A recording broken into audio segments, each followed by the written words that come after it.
바이올린도 피아노도 누가 치느냐에 따라서 달라지죠. 연주자가, 그죠? 특징이 있다는 거, 개성이 있다는 것이고, 아니 잘했다 못했다가 아니고 아주 중요한 피아니스트들도 보면 우리나라의 남자들 그 특징이 있잖아. 아주 정말 대단한 특징. 음색이 다 있다고. 오늘 지휘자가 격리 대상자가 돼서 못 왔는데 우리 목사님이 대신 하셨었는데 안에서 들었는데도 음색이 조금씩 차이가 나잖아. 특징이 있다고. 잘했다고요. 너무 감사하다고요. 아직까지 코로나 이 바이러스가 어떻게 이렇게 살아갑니다. 마치 하나님과 사람이 싸우는 것 같아요. 누가 고집이 더 센지.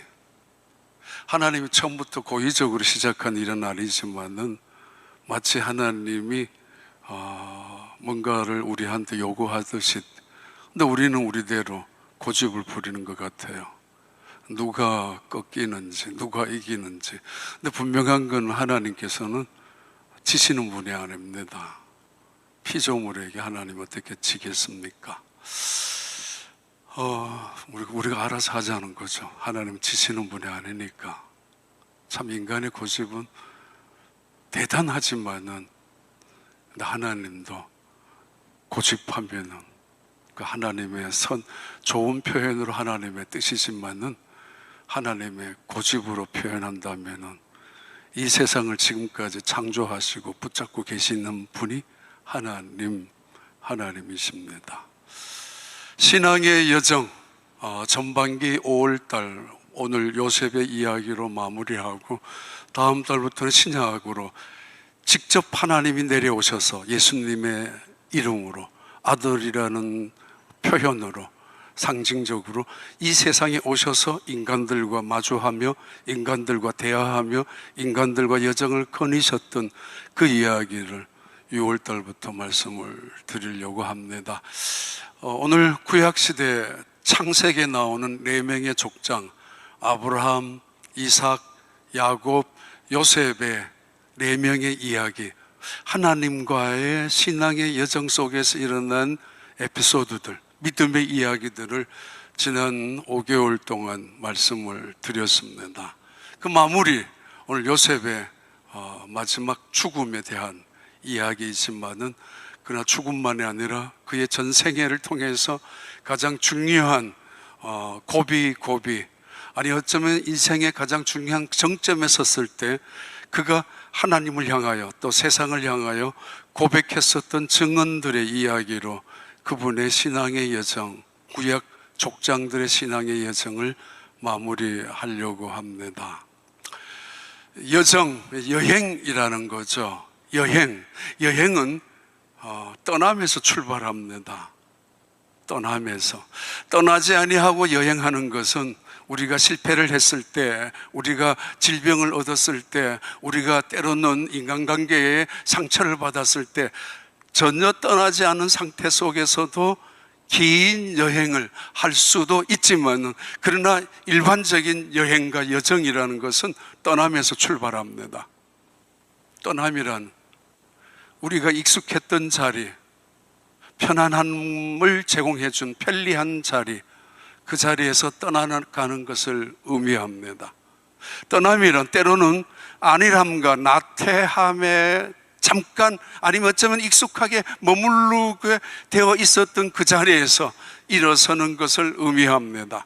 이것을 내려놓음, 이것을 포기, 이것을 결심이라고도 할 수 있을 것입니다. 아무튼 신앙의 여정은 떠남으로부터 출발합니다. 베드로는 어부에서 예수님께서 나를 따라오라고 그 말씀 앞에 그는 그 모든 것을 버려두고 떠나기 시작했었던 베드로, 떠나라고 하셨던 그분, 따라오라고 하셨던 그분이 몇 가지 우리에게 요구하시는 것이 있습니다. 뒤돌아보지 말고, 손에 있는 거 내려놓고, 욕심 부리지 말고, 때로는 미련과 집착까지 하지 말고 내려놓고 나를 따라오라고. 그러면 너의 인생은 내가 책임질 것이고, 너의 안전은 내가 보장할 것이고, 너의 미래는 내가 인도할 것이며, 그리고 축복할 것이라고. 부르신 자의 약속이고, 부르신 자가 우리를 향하는 축복의 언약이기도 합니다.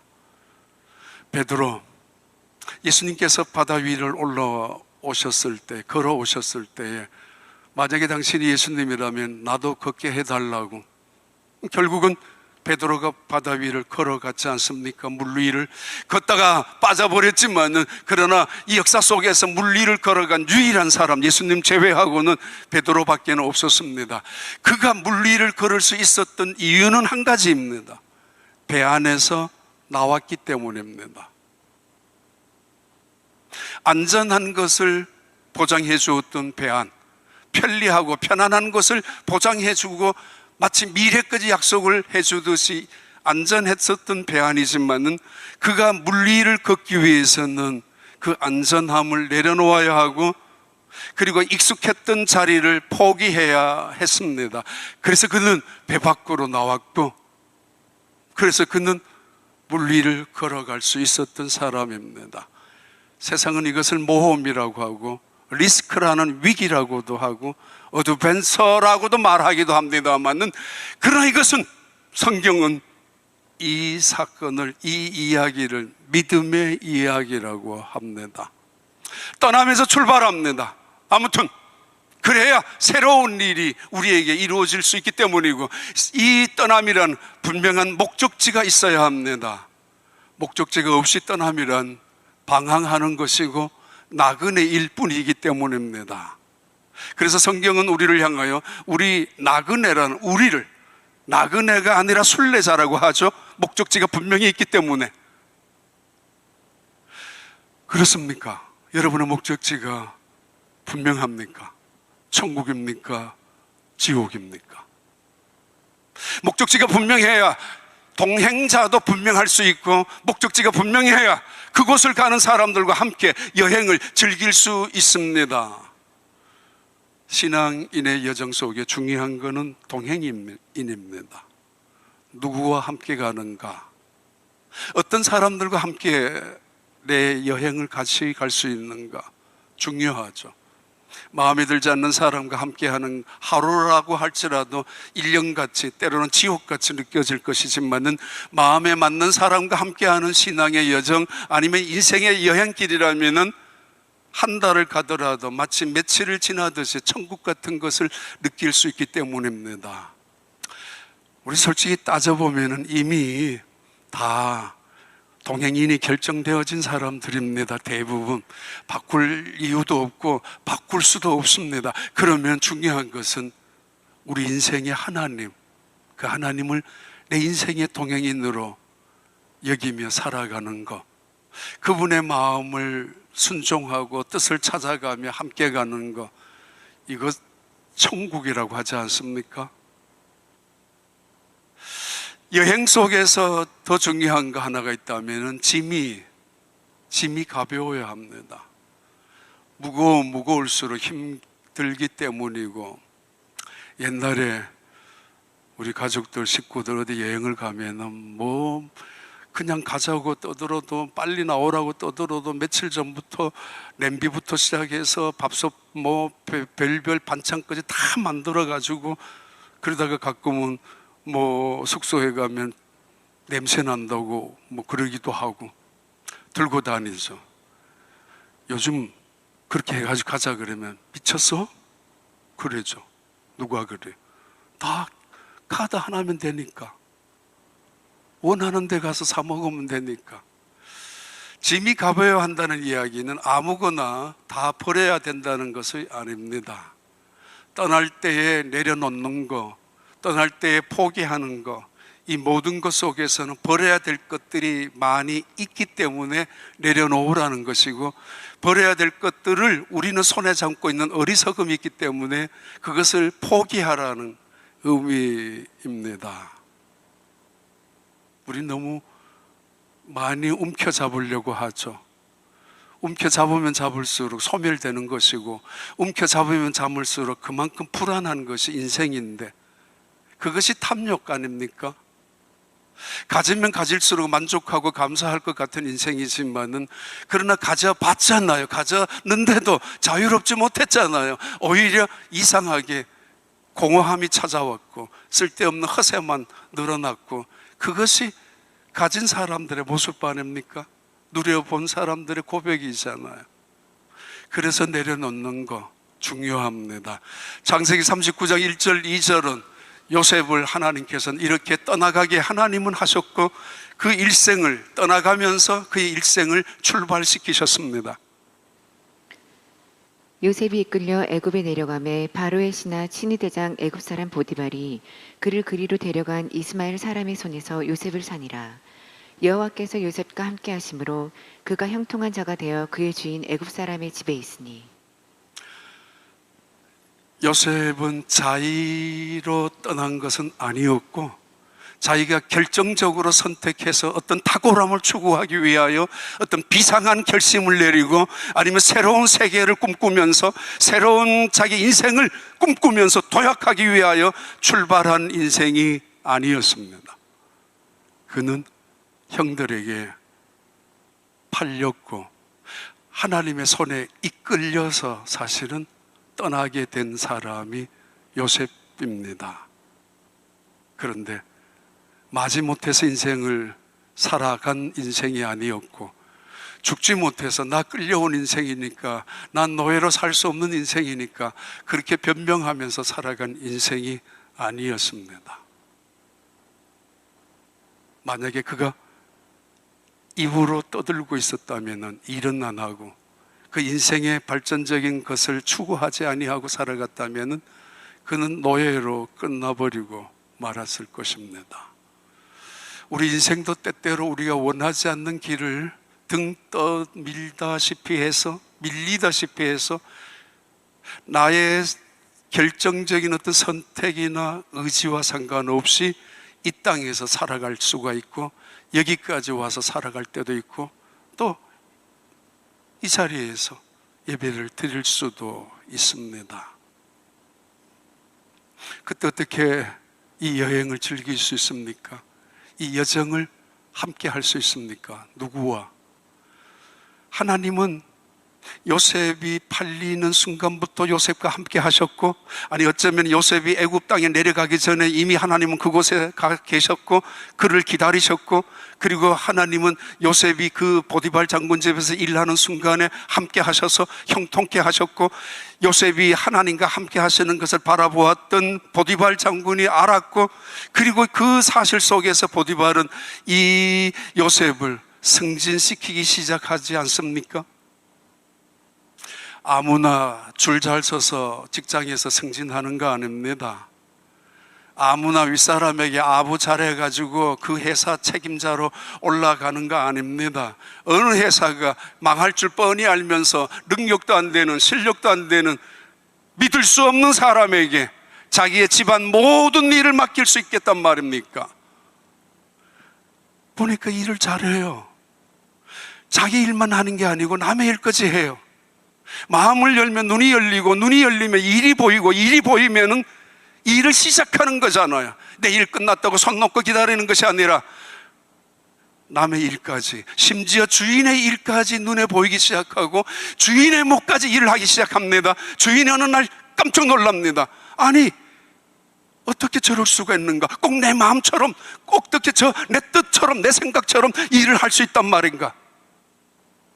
이민자로 살아가면서 회사를 하고 가게를 하면서 여러분 종업원 이런 사람 만났다면은 그분에게 열쇠 안 맡기겠어요? 심지어 그분에게 모든 재정, 은행에 디파짓하는 것까지도 안 맡기겠어요? 이 정도로 맡길 정도로 요셉은 일했습니다. 입은 닫고 일했습니다. 몸으로 일했고, 그리고 마음으로 일했고, 그리고 더욱더 기쁨으로 일했습니다. 억지로 했다면은 자원해서 하는 일하고 비교가 되겠습니까? 마지못해서, 죽지 못해서 노예처럼 일했다면은 주인과 같은 마음으로 일할 수 있는 결과를 낼 수 있었겠습니까? 못합니다. 그는 언제나 하나님과 함께하는 그 여정 속에서 기뻐하는, 감사하는 삶을 살았다는 이야기입니다.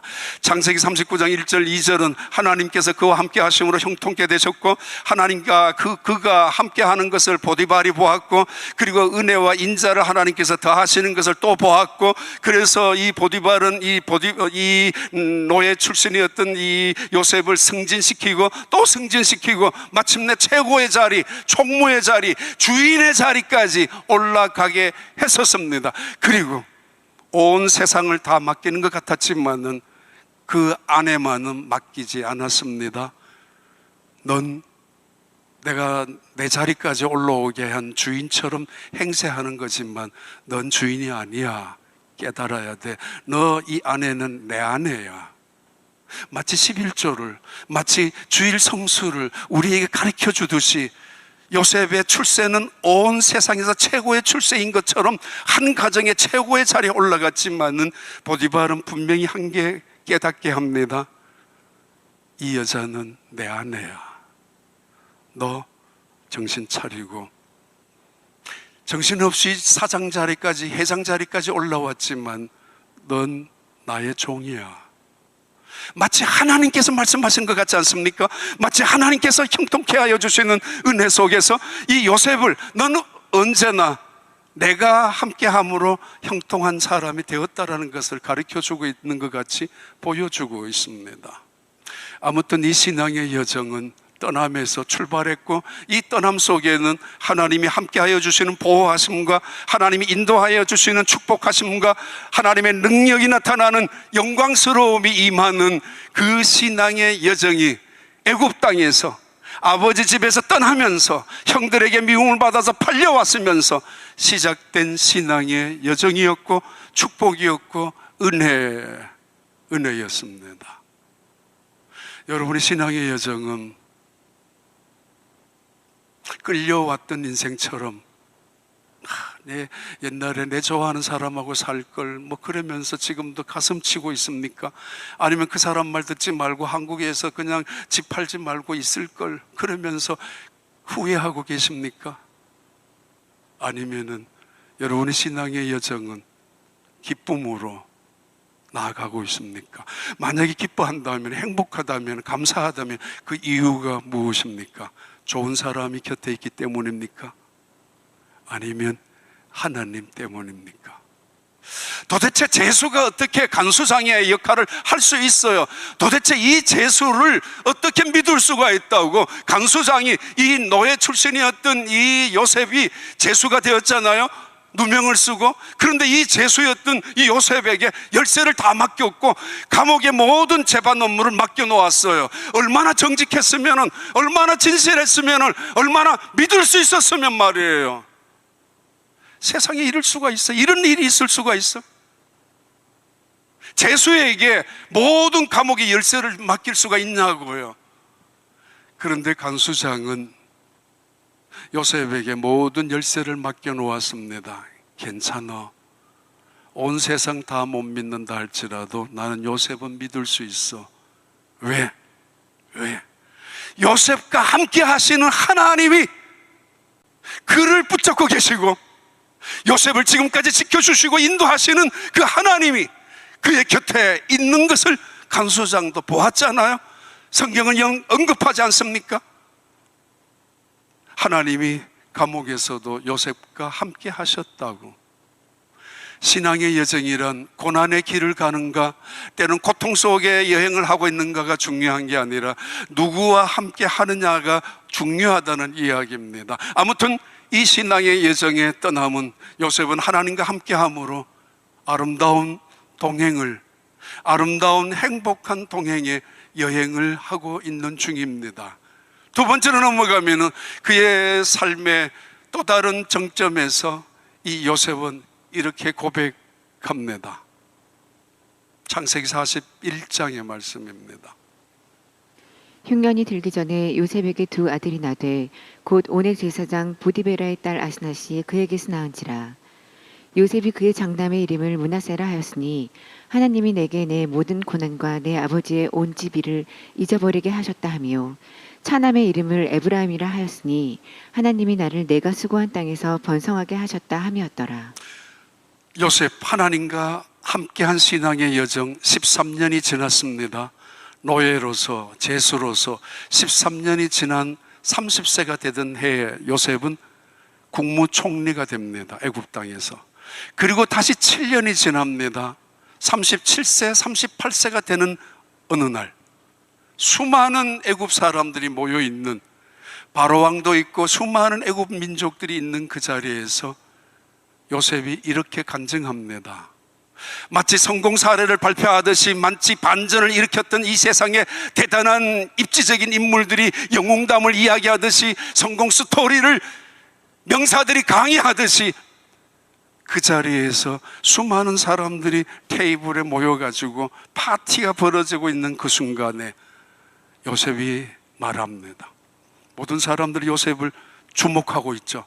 과연 요셉은 무슨 말을 할 것인가? 오늘 내가 이 성공이 있기까지는, 내가 오늘 이 자리에 있기까지는, 내가 오늘 이렇게 출세하기까지는 나는 이렇게 살아왔습니다 라는 말을 어떻게 할 것인지 수많은 사람들이 주목하고 있는 그 순간에 요셉이 말합니다.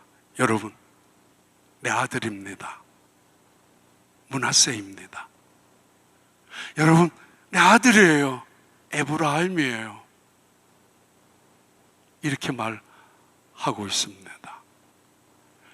아니, 이게 무슨 성공 사례 발표예요? 이게 무슨 영웅담의 이야기란 말이에요. 그렇다면 대서사시처럼 드러나야 되는 이야기가 전개되어야 되는데 그 굉장한 자리에서 요셉이 말합니다. 이 아들은 나의 맏아들 므낫세이고 이 아들은 에브라임입니다. 이것도 뚱딴지같이 뜻밖에 등장하는 단어들이에요.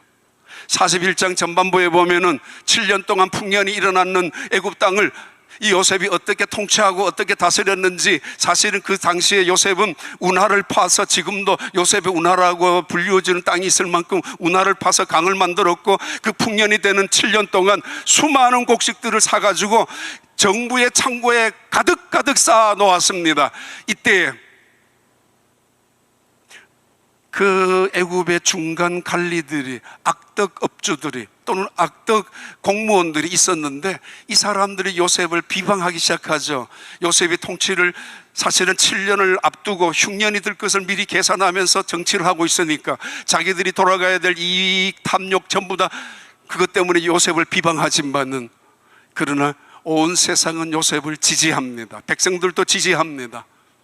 그리고 흉년이 시작되기 직전에 다시 모였는데 그 자리에서 하는 이야기입니다. 여러분, 므낫세입니다. 에브라임입니다.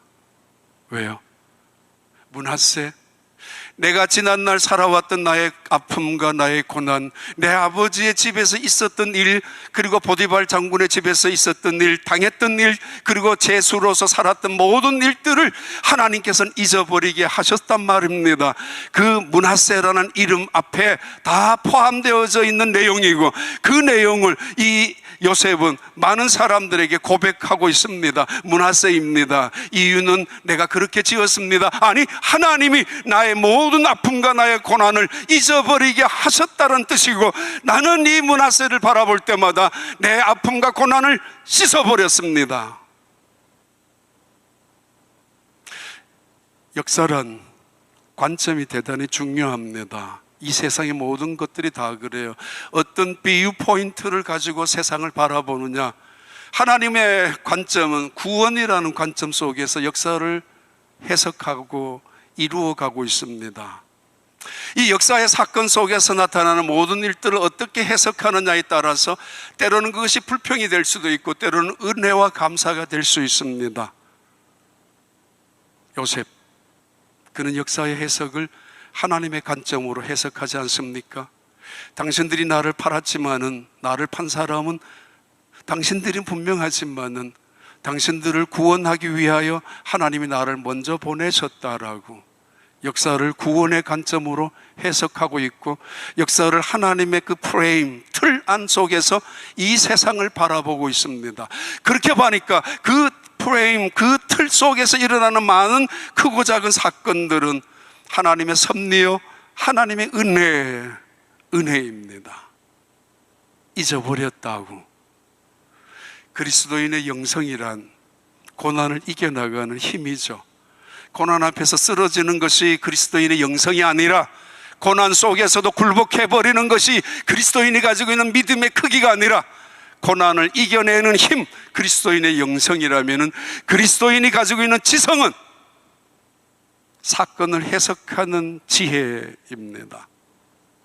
왜 이 사건이 내게 일어났는지, 왜 이런 일이 내게 일어났는지, 왜 이런 일이 일어나야 하는지, 내가 왜 그런 고통을 당하고 억울한 누명을 쓰고 재수의 보골장을까지 하고 인생을 살았는지, 관점을 하나님의 관점으로, 해석을 하나님의 마음으로 할 때 그것은 은혜입니다. 그래서 므낫세라고, 내 고생한 것 차곡차곡 기억해놓고, 내 억울한 누명 쓴 것 차곡차곡 기록하고 적어놓고 두고 보자라고, 내 원수를 갚겠다고 보복하겠다라고 그렇게 살아왔다면 그 사람이 하는 일이 제대로 됐겠어요? 아니 제대로 잠이라도 잤겠어요? 제대로 먹기라도 했겠어요? 아니 그런 사람을 승진시키겠어요? 그런 분노 얼굴을 가득 찬 사람을 누가 재수의 책임자로 맡기겠어요? 아닙니다. 내 아들입니다. 므낫세입니다. 하나님이 나의 고난을 다 잊어버리게 하셨습니다. 언제나 여기 가도 불만투성이고 저기 가도 불만투성이 그 얼굴을 갖고 살아간다면 그 사람에게 무슨 승진을 줘서 내 일을 너가 알아서 하라고, 다 하라고 그 일을 줄 턱이 있겠습니까? 이 아들은 므낫세입니다. 다 잊어버렸습니다. 그리고 이쪽에는 에브라임입니다. 느닷없이 자기의 두 아들의 아들을 소개하고 느닷없이 그 이름을 설명까지 하고 있죠. 에브라임은 내가 수고한 이 땅에서 하나님께서 나를 번성케 해주셨다라고. 사람들은 요셉의 입을 주목합니다. 사람들은 요셉의 이야기에 관심이 많습니다. 어떤 이야기를 하는지, 자기의 인내가, 자기의 지혜가, 자기의 노력이, 아니면 누군가의 도움이, 누군가의 줄이 나를 이렇게 세워주었다라고 말하는지, 거기에 관심이 있었던 그 순간에 그는 이렇게 말합니다. 내 아들입니다. 에브라임입니다. 내가 땀 흘려 수고한 이 땅이지만은 하나님께서 나를 번성케 해 주셨습니다. 나를 번성케 해 주셨다고. 할 말이 왜 없었겠어요? 그러나 그는 침묵합니다. 할 말이 왜 없었겠어요? 오히려 형들이 말이 많아요. 죄를 지은 사람들은 복잡하기 때문에, 변명을 해야 되기 때문에 이렇게 말도 저렇게 말도 이거 분명하지 않아요. 아니 어느 한 말도 제대로 하는 말이 없지만 형들이 끊임없이 떠들고 있습니다. 우리 용서해달라고, 아버지가 돌아가시니까 또 용서해달라고, 또 우리를 보복할지 모르니까. 그러나 예수님은, 그 요셉은 침묵합니다. 하나님의 마음을 알기 때문에, 이미 그들을 용서했기 때문에, 이미 은혜로 하나님께서 자기의 마음속에 찾아와 주셨기 때문에, 그리고 자기를 계속 번성케 하고 자기를 힘있는 자리에 올라가게 하는 것이 하나님이란 사실을 깨닫고 있기 때문입니다. 레나 마리아라는 아주 유명한 스웨덴의 두 팔이 없이 태어난 여자아이, 발마저도 한쪽이 짧게 태어난 레나 마리아, 복음성가 유명한 가수입니다. 그 여자분은 전 세계에서 많은 간증을 하고 다니는데, 발가락으로 건반을 치기도 하고 발가락으로 악보를 만들기도 하고 또 그 몸으로 노래를 부르기도 해요. 그 아이가 또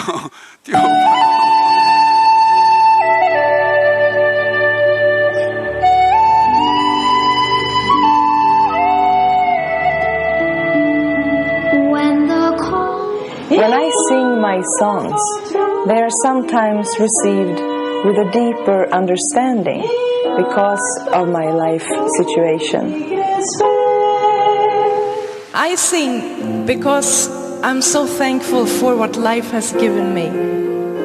And I believe that all of us people are very precious. I believe that God has created each one of us for a special purpose and for a special reason.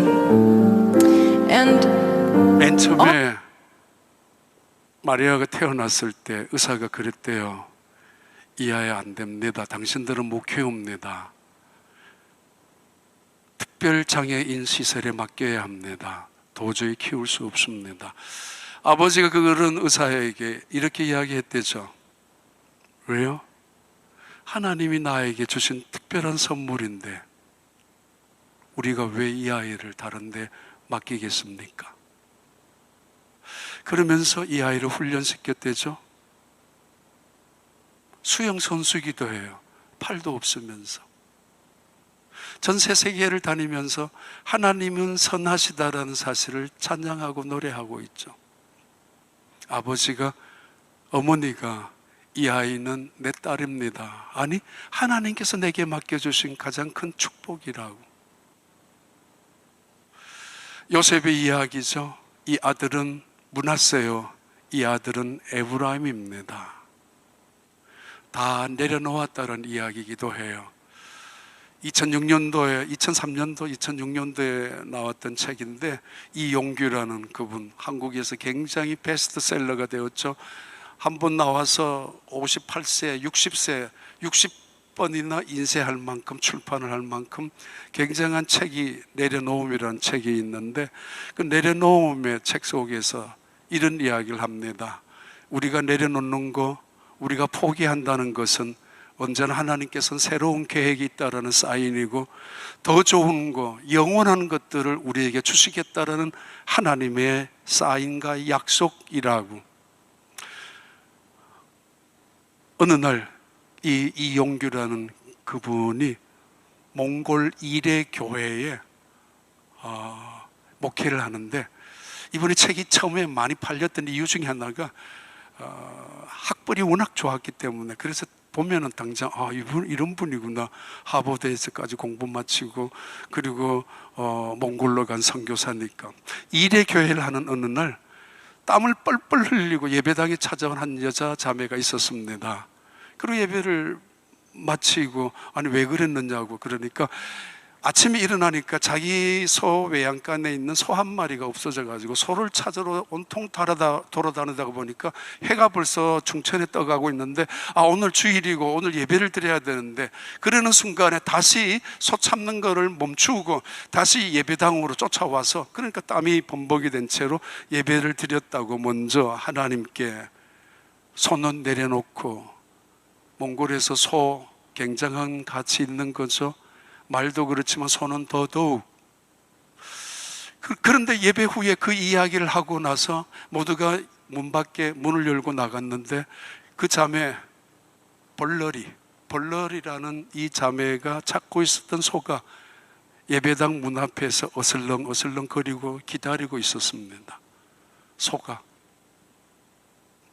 그 책 가운데도 이런 이야기도 나와요. 자기 아들 동년이가 있는데 어느 날 장난감 가게에 가는데 이 장난감 가게에 갖고 싶은 거를 아빠한테 사달라고 계속 눈치를 줬는 거 아빠가 그냥 묵인을 하고 들고 나오는 중에 캐시어 앞에 가서는 이거 계산대 위에 올려놓아야 되잖아요. 근데 이 아이는 이 장난감을 두 손에 꼭 움켜잡고 품에 안고 안 내놓으려고. 아빠가 결국은 올려놓아야 돼. 그래도 얘가 눈물을 흘리면서 마치 뺏기듯이 계산대 위에 올려놓았다고. 우리 인간의 모습이 이렇게 어리석다고. 잠시 뺏기는 거, 잠시 내려놓는 거, 잠시 내 손에서 풀어놓는 것 자체를 그렇게 아쉬워한다고. 내려놓음이라는 책 속에서 그냥 예화를 드는 그 이용규 그분의 증언이기도 합니다. 다 내려놓고 있죠. 내려놓을 뿐만 아니라 용서하고 있죠. 이미 작정했죠. 사랑하기로. 이미 마음속에 은혜로 살기로 결심했었죠. 신앙의 여정 속에서 하나님과 함께하는 인생 속에 결국은 마지막 그 총리의 자리에 올라간 다음 내 아들입니다라고 고백하는 그 순간 이미 그 전부터 그는 그 마음속에 용서로 사랑으로 가득 차 있었다는 이야기입니다. 창세기 50장에 그의 마지막 인생의 이야기는 이렇게 다시 전개됩니다. 요셉이 그의 형제들에게 이르되 나는 죽을 것이나 하나님이 당신들을 돌보시고 당신들을 이 땅에서 인도하여 내사 아브라함과 이삭과 야곱에게 맹세하신 땅에 이르게 하시리라 하고, 요셉이 또 이스라엘 자손에게 맹세시켜 이르기를 하나님이 반드시 당신들을 돌보시리니 당신들은 여기서 내 해골을 메고 올라가겠다 하라 하였더라. 요셉이 110세의 죽음에 그들이 그의 몸에 향 재료를 넣고 애굽에서 입간하였더라. 어느 날 갑자기 한 사람이 요셉에게 찾아왔습니다. 총리님, 당신의 아버지가 지금 위독합니다. 빨리 가셔야 합니다. 아마 멀리 떨어져 있었기 때문에 아마 적어도 10년, 17년이 지난 어느 날이었으니까 147세까지 살았던 아버지 야곱이 임종 직전에 그것을 간호하고 있던 어떤 사람이 쫓아와서 보고를 합니다. 요셉은 두 아들을 데리고 아버지 곁으로 달려갑니다. 아버지가 두 아들을 보고 이렇게 말해요. 이들이 누구야? 이들이 누구야? 정말 눈이 어두워서 아니면 치매에 가까워서 아니면 기억이 아물아물해서 누구인지 몰라서 물었을 수도 있어요. 아니면 이 아이가 애굽에서 태어났다 할지라도 이 아이들은 예수님이 하나님의 백성으로 히브리 백성으로 살아가야 된다는 정체성을 확인하기 주기 위하여 이 아이들 누구냐라고 그렇게 확인하는 것처럼 물었는지, 아니면은 감탄하듯이 내가 사실은 너만 봐도 이젠 죽을 여한이 없는데 너가 살아있다는 것만 해도 여한이 없는데 이제 너의 아들들까지 본다니 이게 네 아들들 맞아? 이 아들들이 정말 맞느냐고 감탄해서 이 아들들이 누구야? 아야, 너무 기뻐서 너무 좋아서 손주를 보면서 이 아이가 누구야? 라고 마치 대묻듯이 하는 감탄인 것처럼 48장에서 그렇게 말하죠. 그리고는 야곱은 그 두 아들에게 므낫세와 에브라임을 축복하고 양손을 어긋나게 축복하고 그러면서 유언을 합니다. 축복 유언을 하죠. 그리고 나서 야곱은 죽습니다. 야곱이 죽고 난 몇 년이 지났는지 아니면 어느 날 지났는지 요셉이 110세가 되던 날 형들을 불러 모아놓고 이렇게 유언을 다시 합니다. 형님들, 나는 이 땅에서 죽을 겁니다. 내가 죽으면 내 뼈를 이 땅에 묻지 마시고 가나안 땅에 묻으셔야 합니다. 전 세계에서 가장 우리 시신을 오랫동안 보존하게 하는 것, 가장 발달된 곳 중에 하나가 애굽이잖아요. 그 미라를 만들어서 나를 가나안 땅에 묻어달라고 유언을 하고 있는 요셉입니다.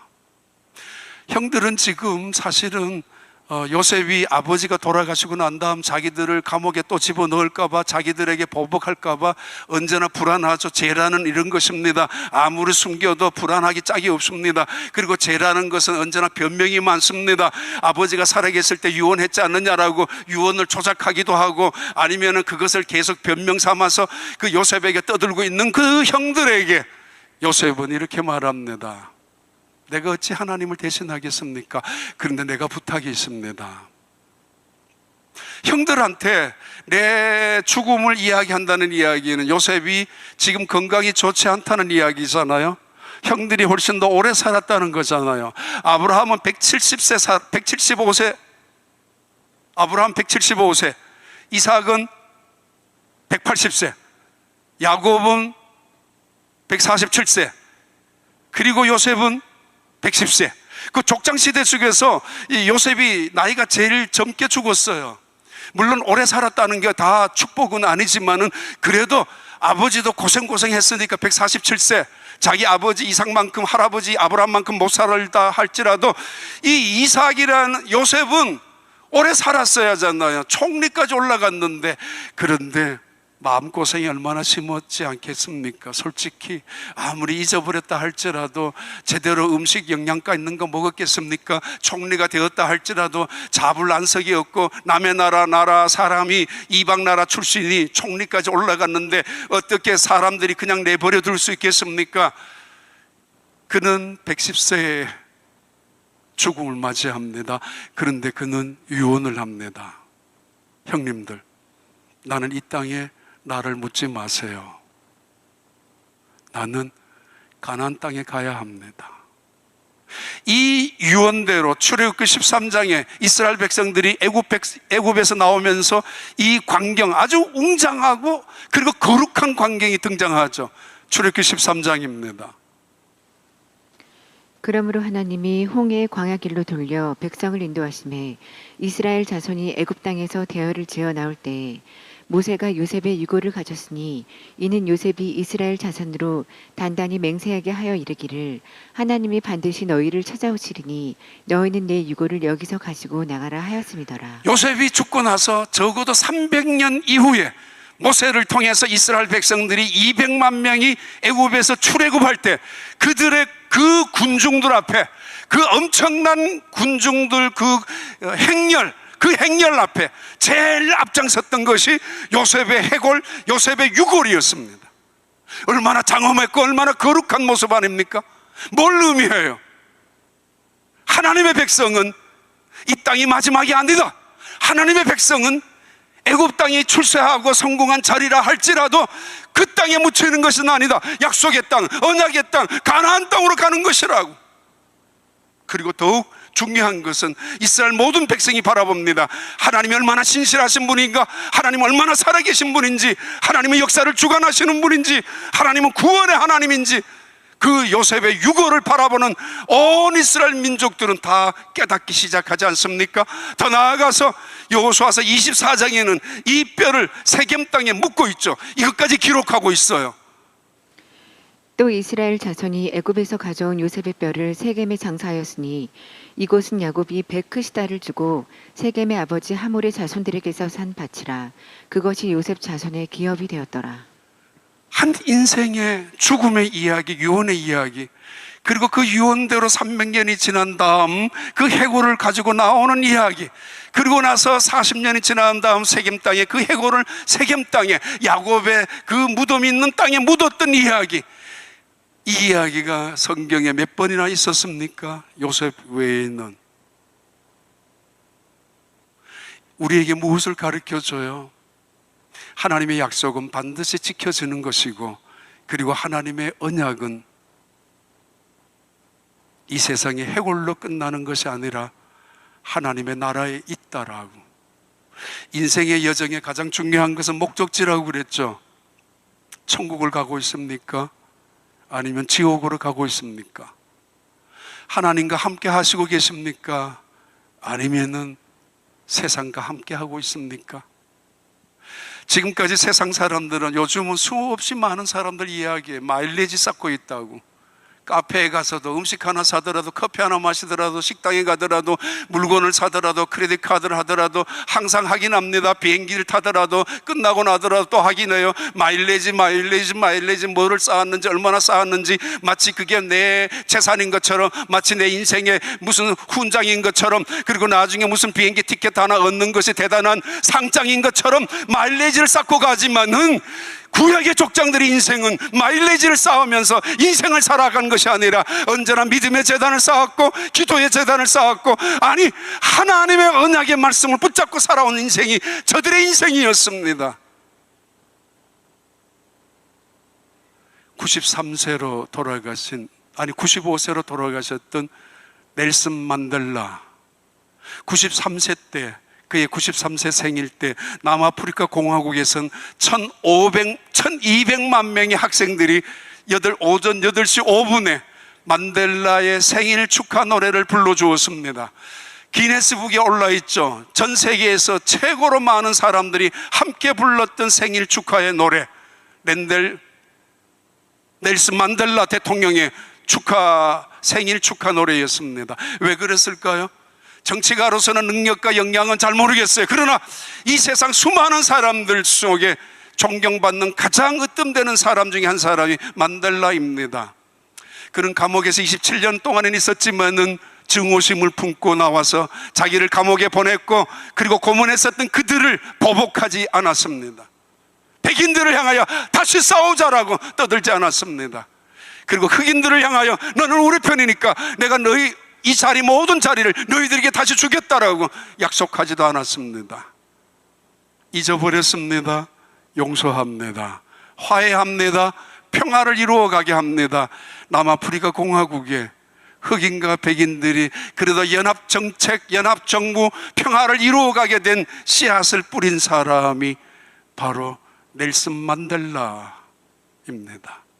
그는 무덤으로 말하고 있지만은 지금도 여전히 수많은 사람들은 그분이 남겨놓은 사랑과 용서와 평화를 기억합니다.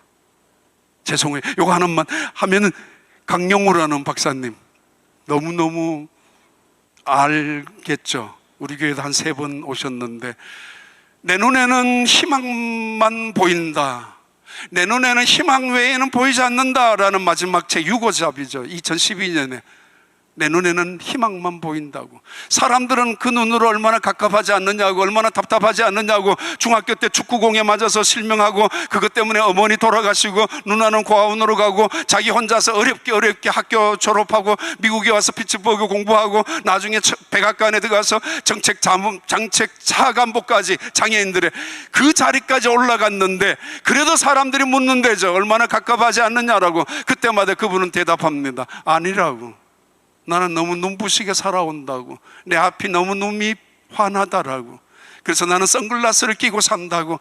왜냐하면 그러면 그럴수록 하나님은 더 선명하게 내 눈에 보이시기 때문에 나는 언제나 빛 속에 살아가고 있지 어둠 속에 있지 않다고. 어둠 속에 있다면 나는 절망했을 것이고 죽어버렸을 것인데, 내게는 그 빛은 희망이었고, 그 희망은 언제나 하나님이 나를 인도하여 주신다는 확신이었다라고.